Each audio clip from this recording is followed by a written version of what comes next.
Okay, El Mundo Hispanohablante. We're looking at the cultural presentation at the beginning of chapter 1, starting on page 10. The focus of these sections in your text is to kind of focus on an area of the Spanish-speaking world to learn a little bit more about its people, its culture, its customs, and to make comparisons and connections with our own culture.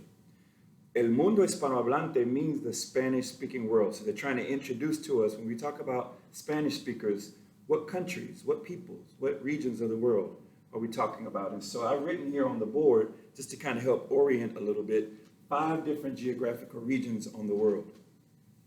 The book mentions in the reading, as you read through there, that there are 20 countries with Spanish as their official language. The actual number is 21. When you look at the MindTap homework activities that go along with this particular section in the book, and keep in mind that it's always designed for you to do the reading in the book first, and then try to attempt the homework activities. I know that the homework activities kind of presented late, and we had a lot of problems getting connected with the website, but now that you're connected with the website, I see that all of you are there. Make sure that that's the process that you're following. You're reading the book first, and then looking at the homework activities that are assigned by days that match the particular readings that you've done, okay? So, the 21 countries, let's see if we can list where they are. I'm using the question, ¿Dónde está? ¿Dónde está? We've seen that word before with the questions from the lección preliminar. Estar helps us do location. So here I'm asking, where is with the countries, okay? So when I name the country, I'm going to ask, where is it? And then I'm going to put it in its correct geographical place to see that we can see how they're listed out by regions. So naming countries, hopefully you can name some Spanish-speaking countries. I'm reading in the discussion board how familiar you are with some of the countries that are being named, and it's very interesting to read your reactions there. So, Puerto Rico. ¿Dónde está Puerto Rico? Puerto Rico está en el Caribe. Es una isla en el Caribe, Puerto Rico. Okay? ¿Dónde está España? ¿Dónde está, where is, España?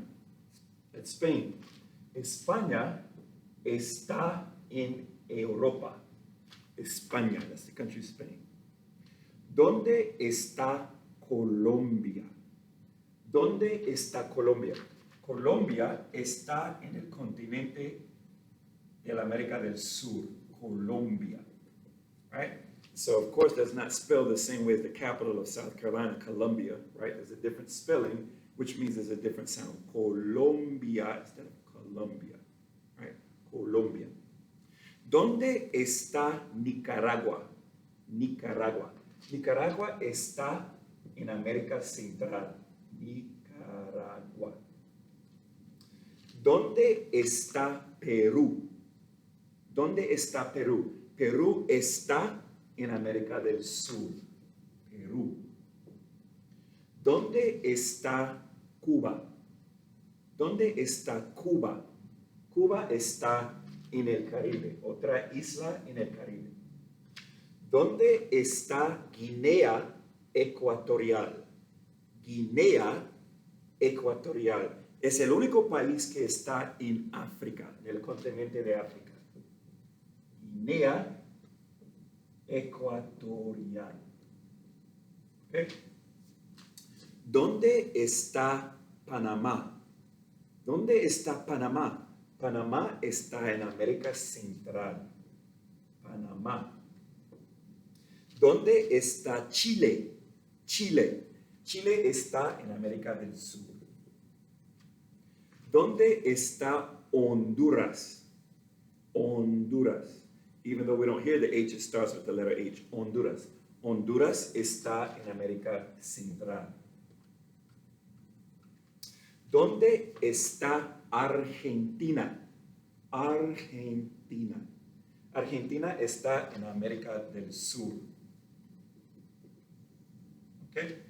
¿Dónde está la República Dominicana? La República Dominicana queda en el Caribe, ¿verdad?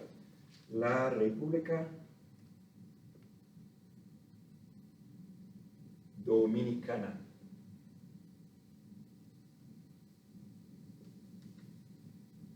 está en el Caribe. Okay?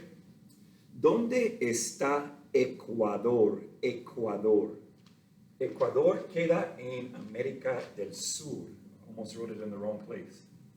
Looking at that name, can you tell Ecuador what that word might mean in English, which gives a meaning to the name of that country? Ecuador, right? It's on the equator, right? That country, the equator, that imaginary line around the globe, runs through Ecuador and also through Guinea Equatorial, right? So that same line runs through that country as well in Africa. Okay, ¿dónde está El Salvador? And you can already see where I'm writing it. El Salvador está en América Central. También hay Guatemala, hay Costa Rica y hay México. Mexico is really a part of North America, but we're going to include it in Central America for purposes of the Central American Spanish-speaking countries. So you can see there are a total of 7 here. There are a total of 3 there. There's 1 in Europe, 1 in Africa. There are 9 in South America. So let's see if we can name the rest of them. Colombia, Perú, Chile, Argentina, Ecuador. También hay Venezuela. Venezuela está en América del Sur. Bolivia y Paraguay y Uruguay. 1, 2, 3, 4, 5, 6, 7, 8, 9, 10. Entonces, 9 países están en América del Sur. Hay 7 países hispanohablantes en América Central. Hay otros 3 en el Caribe, 1 en Europa y 1 en África. Combinado, 1 más 1 más 3 son 5, más 7 son 12, más 9 son 21 en total, ¿verdad? Hay 21 países hispanohablantes. These are countries with Spanish as their official language in the world, right? So the whole point of that reading, and it's in English now, but once we start chapter 2, you'll see they'll start putting the culture sections in Spanish. But they're trying to introduce the variety that exists in the Spanish-speaking world, to know that Spanish is the language that ties all these countries together. They were all former colonies of Spain at one point in their history, but now they're all independent countries. And that Spanish is the language that connects them, but Spanish is spoken differently in each one of these countries and even within the regions in those countries. And so just thinking about how many different countries have English as their official language, and that the English that's spoken is different. Even though it's the same language, there's difference in pronunciation, in words that are used, in meanings from place to place, okay? So that's the focus of the cultural presentation for chapter 1, okay? Adios.